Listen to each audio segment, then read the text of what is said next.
నమస్తే, welcome to our channel. నేను సిరి. Telangana CM Revanth Reddy గారు చూసుకున్నట్టయితే అసెంబ్లీలో రాయలసీమ లిఫ్ట్ ఇరిగేషన్ బాబుకి చెప్పి ఆపింది నేనే అని చెప్పేసి మాట్లాడడం జరిగింది. మరి దీని మీద బాబు గారు ఇంతవరకు స్పందించింది లేదు. అసలు నిజంగానే మరి ఈ ఏపీ ముఖ్యమంత్రి రేవంత్ రెడ్డి గారు చెప్తే ఆపేశారా? అసలు ఏం జరిగింది, ఏపీలో ఏం జరుగుతుంది, అసలు తెలంగాణలో ఏం జరుగుతుంది అనేది విశ్లేషించి మనకు చెప్పడానికి మనతో పాటు ఉన్నారు ప్రముఖ రాజకీయ విశ్లేషకులు కేఎస్ ప్రసాద్ గారు. నమస్కారం సార్. ఇప్పుడు చూసుకున్నట్టయితే బాబుకి చెప్పి ఆపింది నేను అని చెప్పేసి రేవంత్ రెడ్డి గారు చెప్పడం జరిగింది అసెంబ్లీ సాక్షిగా. అది నీ నీతి, ఇది నా నీతి అని కూడా మాట్లాడడం జరిగింది సార్. సో దీన్ని అసలు ఎట్లా చూడాలంటారు? ఇంత చూడడానికి ఎట్లేదమ్మా, రెండు కలుతో రెండు చెవులు తినండి. అసలు నిజంగా చెప్పాలంటే నిన్నాళ్ళు బట్టి కేసీఆర్ గారు అనుకుంటున్నారు. రేవంత్ రెడ్డి గారు కేసీఆర్ గారిలో ఓన్లీ కేసీఆర్ గారికే చంద్రబాబు నాయుడు గారితో పడదు, కేసీఆర్ గారే చంద్రబాబు నాయుడు గారిని ఇచ్చేస్తారని ఏదో అనుకునేవాడిని. అమ్మ, కేసీఆర్ గారి కన్నా ఓటుకు నోటు కేసులో కడుపు నిండా బడబాగ్ని పెట్టుకున్నాడు అంటే రేవంత్ రెడ్డి అని నిన్నటితో సుస్పష్టమైంది. ఒక్క దెబ్బకు రోడ్డు మీద నిలబెట్టాడు చంద్రబాబు నాయుడు. ఆయన రెండు రాష్ట్రాలకి నిజంగా తీరని అన్యాయం చేసి ఏకైక వ్యక్తి ఎవడున్నాడంటే ఆయన చంద్రబాబు నాయుడు అని రేవంత్ రెడ్డి చెప్పకనే చెప్పేశాడు. పైపెచ్చు చంద్రబాబు నాయుడు ఎంత గొప్పోడంటే తన జీవితంలో చేయని మంచి ఇంకోటి చేస్తే కూడా డైజెస్ట్ చేసుకోలేక ఆ మంచిని కూడా నిలువరించే సామర్థ్యం ఓన్లీ చంద్రబాబు నాయుడుకి ఉందని రేవంత్ రెడ్డిని సభాసాక్షిగా చెప్పాడు. శభాష్.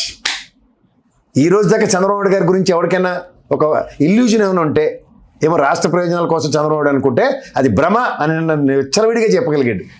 నేను 2 పదాలు వాడిని వెచ్చలవిడిగా మాట్లాడగలిగాడు ఆయన. అంటే ఎంత అక్కస్తో చెప్పుకోగలిగాడు అంటే అక్కసని నేను అన్నాను. ఎందుకు అక్కస అంటే నిజంగా రాష్ట్ర ప్రయోజనాలు పరిరక్షించుకోవడానికి రేవంత్ రెడ్డి గారికి కేసీఆర్కి ఎంత చిత్తశుద్ధి ఉన్న దగ్గర at the cost of Chandrababu Naidu వల్ల ఇవాళ నిలువరించబడిన తెలంగాణకి ఎవడి వల్ల మళ్ళీ పునరక్షణ జరుగుతుంది. ఇందులో నిజాలు మాట్లాడదాం ఒకసారి. శ్రీశైలం నుంచి మాత్రమే కదా కృష్ణా జలాలు మనం తరలించుకోగలం. ఇంకేమైనా మార్గం ఉందా? ఎవరికైనా తెలుసా? తెలియదా? తెలిసి మాడతారా, తెలియక మాడతారా? ఉదాహరణకి రేవంత్ రెడ్డి అనుకుందాం, లేదా చంద్రబాబు నాయుడు అనుకుందాం, లేదా కేసీఆర్ అనుకుందాం, లేదా జగన్మోహన్ రెడ్డి అనుకుందాం. ఈ నలుగురే కదా ప్రజెంట్ విడిపోయిన రాష్ట్రాలకి. కాసేపు ఈ నలుగురిని ఇలా పక్కన నిలబెడతారు. రాజకీయాలు మాట్లాడతారు, రాజకీయాలకు సంబంధించిన అంశాలు. మనకు ఒక ఎపెక్స్ బాడీ ఒకటి ఏడిసింది. రెండోది కేఆర్ఎంబి. వీళ్ళు మనం జీతాలు ఇస్తే బతుకుతున్న వాళ్ళు, పని చేస్తున్న వాళ్ళు. వీళ్ళకి రాజకీయాలు ఎందుకు? Brijesh tribunal, Pothireddypadu head regulator దగ్గర నుంచి రాజశేఖర రెడ్డి గారు ఇంత పెద్ద తూములు తవ్వచ్చు, లేదా పెద్ద పెద్ద అగాధాలు చేసేయవచ్చు. 887 ఫీట్లు దాటి వచ్చిన వాటర్ను మాత్రమే కదా బ్రిజేష్ ట్రిబ్యునల్ గైడ్ లైన్స్ ప్రకారం మనం తరలించుకోగలం. అంతేకాని శ్రీశైలంలో డ్యామ్లో ఉన్న వాటర్ పంపులు ఎట్టి తోసుకుని వెళ్ళిపోయే సామర్థ్యం ఎవరికైనా ఉందా? ఒప్పుకుంటారా ఒప్పుకోరా? దీనికే కదా కేఆర్ఎంబి వాడు ఉన్నాడు, లేకపోతే ఎపెక్స్ బాడీలు ఉన్నాయి. ఈ నోట్లో ఏమైనా గడ్డి పెట్టుకుని కూర్చొని ఉన్నారా? చచ్చిపడి ఉన్నారు ఎక్కడైనా? ఈ పనికిమాలిన వాళ్ళు ఇద్దరు బయటకు వచ్చిన ప్రెస్ మీట్ ఎందుకు పెట్టలే? ఎక్సెస్ వాటర్ రాయలసీమకి ఎలా తరలిస్తారు? నాకు తెలిసినంత వరకు 138 టీఎంసీల సామర్థ్యం ఉన్న ఇది రాయలసీమ ఎత్తిపోతల పథకం. జగన్మోహన్ రెడ్డి ఏమైనా మన మీద దయాదాక్షిణ్యాలతో పూడికి తీస్తే, ఎందుకంటే నా చరిత్రలో నాకు తెలిసిన ప్రాథమిక అవగాహనలో రాజశేఖర రెడ్డి గారి ఆయనలోనూ చంద్రబాబు నాయుడు ఎవరైనా అడగండి, పోతిరెడ్డిపాడు నుంచి తీసుకెళ్లి వాటర్ రాయలసీమ ఎత్తిపోతల పథకం మా డ్రీమ్ ప్రాజెక్ట్ అనే చెప్తారు ఎవడైనా సరే. ఆంధ్రప్రదేశ్ ముఖ్యమంత్రిగా ఉన్నాడు ఎవడైనా సరే 138 టీఎంసీలు నింపగలిగారా? అంటే 139 టీఎంసీలు వాళ్ళు నింపితే వీళ్ళకి ఎంత బాధ వస్తుంది. ఉదాహరణకి ఎక్సెస్ వాటర్ కృష్ణానదికి రీసెంట్ పాస్ట్లో వచ్చిన ఎన్ని ఎలక్షన్స్ 11 లక్షల పైచీలకు క్యూసెక్లు ప్రకాశం బ్యారేజ్కి కొట్టినప్పుడు పోతిరెడ్డిపాడు హెడ్లైటర్ నుంచి తగిలించిన వాటర్తో సస్యశ్యామలు అయితే రాయలసీమ వెళ్ళి వచ్చిన కష్టం ఏంటి? మొన్నే కదా బుడమేరు వాగు ఇప్పుడు జరిగిన దౌర్భాగ్యం అదే కదా. 11 లక్షల క్యూసెక్లు ఎక్సెస్ వాటరే కదా కొట్టింది. ఊహకందండి. ఒక దగ్గర 100 సంవత్సరాల చరిత్రలో అంత వాటర్ రాలేదని అందరూ చెప్తున్నారు కదా. మరి అప్పుడు పోతిరెడ్డిపాడు హెడ్లైటర్ నుంచి వాటర్ వెళ్ళుండదు కదా రాయలసీమకి. తరలించిపోయినట్ట, ఎత్తుపోయినట్ట? తెలుగు ఉండే మాడుతున్నాడు ఎవడన్నా, లేకపోతే బుర్ర చిలక్కుని పెట్టుకుని మాడుతున్నాడా? ఇప్పుడు ఎపెక్స్ బాడీ వాడు కానీ పోతిరెడ్డిపాడు కేఆర్ఎంబి వాడు కనుక ప్రెస్ మీట్ పెట్టి చెప్పకపోతే ఆంధ్రప్రదేశ్ ప్రజలు, తెలంగాణ ప్రజలు వెళ్ళి డెప్పజలాలు కొట్టండి వాళ్ళకి. ఏమైనా నాటకాలు ఆడుతున్నారా మీరని? ఎందుకంటే ఇక్కడ 2 విషయాలు మాడతాను. నేను ఫస్ట్ తెలంగాణ పక్క మాడతాను, తర్వాత ఆంధ్ర పక్క మాడతాను. ఇదే నదీ జలాలు ఇలా తరలించుకుపోయారంటే తప్పవడది. రేవంత్ రెడ్డి చెప్పింది నిజం అనుకుందాం కాసేపు. తరలిపోతుంటే ఇలా గుడ్డుగొర్రను పలుతవుతారు కేఆర్ఎంబి వాళ్ళు. ఎంప్లాయీసే కదా వాళ్ళు, వాళ్ళకి బాధ్యత లేదా? రేవంత్ రెడ్డి వచ్చి తూములు ఇప్పుడా? ఇల్లే కదా ఇప్పేది. అయిపోయింది కదా. ఇప్పుడు అటుపక్క వెళ్ళి ఆంధ్రాయలు మాడదాం. ఎక్సెస్ వాటర్ తీసుకెళ్తున్నాడు జగన్మోహన్ రెడ్డి మావాడు కదా. ఈయన జగన్మోహన్ తరలిపోతున్నాడు. కేఆర్ఎంబి వాడు వెళ్ళి జగన్మోహన్ నిలదీయవలసిన బాధ్యత లేదా? ఖచ్చితంగా ఉంది. ఎక్కడి నుంచి మీరు కొట్టాలు ఇప్పారని అసలు అట్లాంటి సాధ్యం అవుతుందా సార్? ఇవి మాట్లాడారు ఇప్పుడు బాగా చెప్పావు, సాధ్యం కాదు కదా, సాధ్యం అవుతుందా అవుదా? లేదు అసలు. ఇప్పుడు మనం ఇంకో పాయింట్ మాడదాం. నాగార్జున సాగర్ మీద రాష్ట్రం విభజించి 10 ఏళ్ళు అయింది కదా. మొదటిసారి చంద్రబాబు నాయుడు కదా ముఖ్యమంత్రి. కర్రలు కటారులు పెట్టుకుని రైతులు నాగార్జున సాగర్ డ్యామ్కి వచ్చారు లేదా? అప్పుడు కేసీఆర్ కదా ముఖ్యమంత్రి. రెండోసారి ముఖ్యమంత్రి జగన్మోహన్ రెడ్డి, రెండోసారి ముఖ్యమంత్రి కేసీఆర్. అప్పుడు ఎలక్షన్ రోజు కర్రలు కటారులు పెట్టుకుని మళ్ళీ రైతులు వచ్చారు కదా. అంటే మధ్యలో మాట్లాడవలసిన వాడు కేంద్రంలో ఉన్న ఎపెక్స్ బాడీ వాడు, ఇక్కడ కేఆర్ఎంబి వాడు. వీళ్ళిద్దరూ కాకుండా వీళ్ళు రాజకీయ నాయకులు ఎందుకు పంచాయతీలు పడుతున్నారు? విభజన హామీ ఎలక్షన్ స్టంట్ అన్నారు కదా సార్, అదంతా స్టంటే కదా. ఇప్పుడు నీ స్టంట్ ఏమైంది అంటే వాళ్ళ నోట్లో మట్టి కొట్టేస్తావా? అంటే మనం 11 లక్షల క్యూసెక్లు ప్రకాశం బ్యారేజ్కి హిట్ అవుతున్నప్పుడు చంద్రబాబు నాయుడు నువ్వు కలిపి కుట్ర పని, రేవంత్ రెడ్డి అన్న వీళ్ళిద్దరూ కుట్ర పని రాయలసీమకి నీరు వెళ్లకుండా పోతిరెడ్డిపాడు రెగ్యులేటర్ని మూసేశారా? ఇది అడగండి ఒకసారి. అదే చెప్తుంది కదా. చంద్రబాబు నాయుడు నిలువరించాడంటే 11 లక్షల క్యూసెక్లు పైన అక్కడ హిట్ అయినప్పుడు వాటరు కృష్ణానదికి ఎక్సెస్ వాటర్ వచ్చినట్టే కదా. ఎక్సెస్ వాటర్ పోతిరెడ్డిపాడు రెగ్యులేటర్ నుంచి తరలించుకొని ఏడు చేసినట్టు. ఇది అడగమన్నా ఉన్నాను. దాని గురించి అసలు ఎవరు మాట్లాడట్లేదు. ఎందుకు మాట్లాడరు? అవగాహన లేకపోవడం వల్ల ఈ రోజు. అది నాకు తెలియదు. నాకు అవగాహన ఉందో లేదో ఆడికి ఉందో లేదో నాకు అనవసరం. నీకు 11 లక్షల పైచీలకి హిట్ అయిందా లేదా ప్రకాశం బ్యారేజ్కి? ఇక్కడ దీన్ని తరలించుకుని పోతే అంత ఛాన్స్ ఉందినా? అంటే తరలించకుండా అడ్డుపడ్డాడంటే చంద్రబాబు నాయుడే కదా.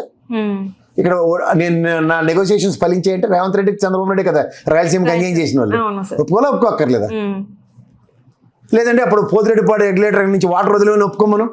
ఇది కూడా తప్పే కదా. అంటే చంద్రబాబు నాయుడు ఉన్నప్పుడు కూడా తరలినట్టే కదా. మీరు ఏ ప్రాతిపదిక మీద నువ్వు కాంట్రాక్ట్ సర్టిఫికేట్ ఇచ్చేస్తున్నావు చంద్రబాబు నాయుడుకి? ఏ ప్రాతిపదిక మీద నువ్వు కాంట్రాక్ట్ సర్టిఫికేట్ మీరు తీసుకుంటున్నారు ఇక్కడ? నేనే అని. ఇప్పుడు రాజకీయం మారుదాం. రాష్ట్ర విభజన దేని గురించి అయింది? నీళ్లు నిధులు నియామకాలు కదా. ఇప్పుడు కృష్ణా గోదావరి జిల్లాలు, తెలంగాణ 10 జిల్లాల్లో చుట్టూ పారుతుందా, మధ్య నుంచి వెళ్తుందా? పక్క నుంచి వెళ్తుంది. తెలంగాణ రాష్ట్రాల నుంచే వెళ్తుంది. పక్క నుంచే కదా. మన ఎత్తి మధ్యలోంచి అయితే వెళ్ళట్లే కదా.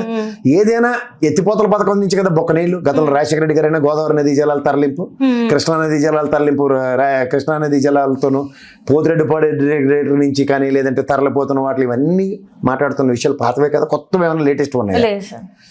కేసీఆర్ గారు వచ్చిన తర్వాత ఆయన మాట్లాడి మొదటి మాట ఏంటి? నేను ఇంటింటికి నీళ్ళు లేకపోతే నాకు ఓటు అడగను అన్నాడు. ఎంత కాదన్నా 90% పైచీలకి సక్సెస్ అయ్యింది కదా తెలంగాణలో. ఎవరిగా నీళ్ళు ఉన్నాడా? మిషన్ కాకతీయ, మిషన్ భగీరథతోనే సక్సెస్ అయ్యారు కదా.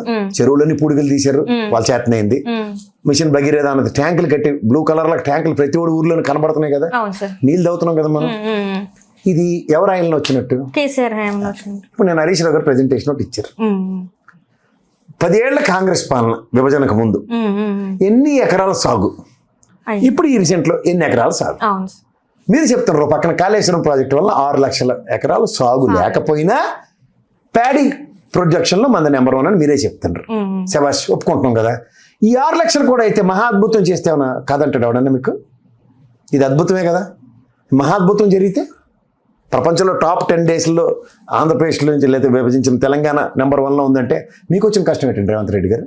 పోనీ మీరు ఏమైనా అచ్చని పచ్చపోచ్చు అంటే నేనే కదా ఎలాంటి వాళ్ళని పిలిచి రిపేర్ చేస్తారని అడిగితే చేస్తామని చెప్పారు. బిల్లులు పాత ఇవ్వమంటే దాని గురించి అబద్ధ కథలు చెప్పడం. ఇందులో మీరు పనికొచ్చిన పని ఏమైనా చేస్తుందో ఒకటి చెప్పండి. దాంట్లో ఇదే మాట ఉత్తమ్ కుమార్ రెడ్డి గారు ఇవాళ మనకి ఇరిగేషన్ శాఖ మంత్రి. ఇంకేటి తెలియదు అని ఆయన చెప్పాడు కదా. అంటే ప్రిపేర్ అయ్యి వస్తా అని చెప్పడం అది కొంచెం కరెక్ట్ కాదనిపిస్తుంది. ఎందుకంటే అవగాహన లేదని అక్కడ తనకు తాను ఒప్పుకున్నట్టు అయిపోతుంది ప్రతిసారి. రెండోసారి మీరు ఒకసారి కేంద్ర ప్రభుత్వంలో అప్పుడు ఎంపీఏ కదా ఆయన. అవును సార్. ఎంపీ ఉన్నప్పుడు అక్కడ ఏమైనా పోరాటం చేశారా? లేదు సార్. విభజన హామీల్లో మీరు పోలవరానికి జాతీయ హోదా ఇచ్చారు. మా ప్రాణహిత చేవెళ్ళకి ఇవ్వండి సార్. ఇచ్చి మాకేంటంటే ఈ కాళేశ్వరం అన్నది ఎన్నాళ్ళ తాత్సారం తర్వాత కేసీఆర్ గారు మొదలెట్టారు. అది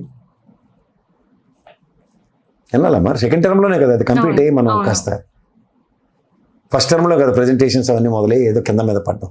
ఇవన్నీ గమనిస్తూ కూడా ఇప్పుడు ఒక సూర్యోద్భవ వాతావరణం. నువ్వు చంద్రబాబు నాయుడు కలిస్తే మంచిదే, అదే జగన్మోహన్ రెడ్డి కేసీఆర్ కలిస్తే మీకు బాధ వస్తుంది. ఎండ్ ఆఫ్ ది డే విభజన హామీలో మనకు మొదటి సంవత్సరం ఇచ్చిన ఎపెక్స్ బాడీ సర్దుబాట్ల ప్రకారమే కదా వాటర్ తీసుకొని వస్తున్నాం మనం. ఇంకేమైనా కొత్తది ఏమైనా దిల్మాంగే మోర్లా మీరు ఏమైనా తీసుకొచ్చారా మాకు?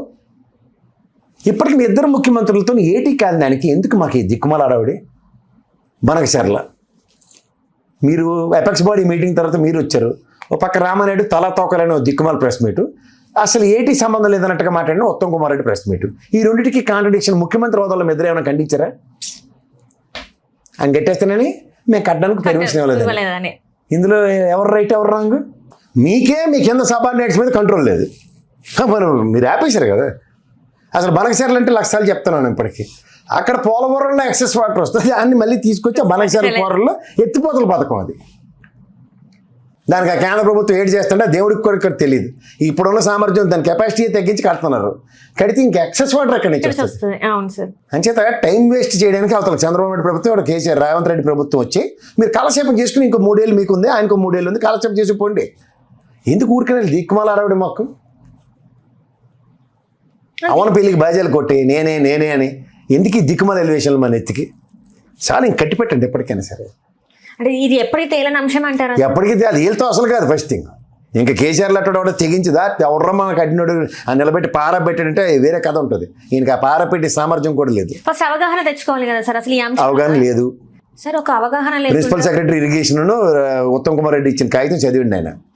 సగం కంటెంట్ బుల్లెట్ పాయింట్స్ ఉంటాయి చూడు, అవి తీసుకొని చదివేశాడు బ్రహ్మాండంగా. అంటే ఫస్ట్ పాయింట్ చదివారు, మళ్ళీ మధ్యలో చదివారు, మళ్ళీ బాటమ్ లో చదివారు. కానీ మెయిన్ ఏదైతే ఉంటాయో అవి చదవకుండా వదిలేయడం గల కారణాలు ఏమై ఉంటాయి? అందులోనే అసలు మెట ఉంది. ఇక్కడ వీళ్ళని ఎంచుకున్నందుకు ఈ రోజు ప్రజలు ఇంత సమస్యలు పడుతున్న సంగతి తెలిసి కూడా వీళ్ళు ఇంత కాలక్షేపం చేయడం ఎలా చూడాలంటారు? వీళ్ళ దగ్గర డిస్క్రిప్షన్స్ లేవు. రేవంత్ రెడ్డికి రేట్ చేయగలరు వెళ్ళి. అక్కడ కూటమిలో ఉండి ఇరిగేషన్ శాఖ మంత్రి, కేంద్ర జలవనరుల శాఖ మంత్రిని ప్రభావితం చేయగలిగే సామర్థ్యం చంద్రబాబు నాయుడుతోనే ఇటు కావట్లేదు. ఇంతేటది ఊరికి టైం వేస్ట్ అమ్మేది. ఇలా ఊరికే టైం వేస్ట్ చేయడానికి వచ్చి టైం వేస్ట్ చేసుకుని బొమ్మను అంతే, అంతకనే ఏం లేదు, ఏమీ లేదు. ఇది నీళ్ళది ఇలా ఉంటే ఇప్పుడు పోతిరెడ్డిపాడు హెడ్రేకి ఎప్పుడు 887 అడుగులు పైన శ్రీశైలం సామర్థ్యం వస్తుంది. దాని కదా నేను ఆపేశాను. వరుసగా ఎండాకాలంలో అందరూ ఆపేస్తారు. నేను చంద్రబాబుకి చెప్పడం బట్టి ఆగింది. బాగా చెప్పావు, శబాస్, సూపర్ నువ్వు. అయినా మరి వర్షాకాలం సంగతి ఏంటి?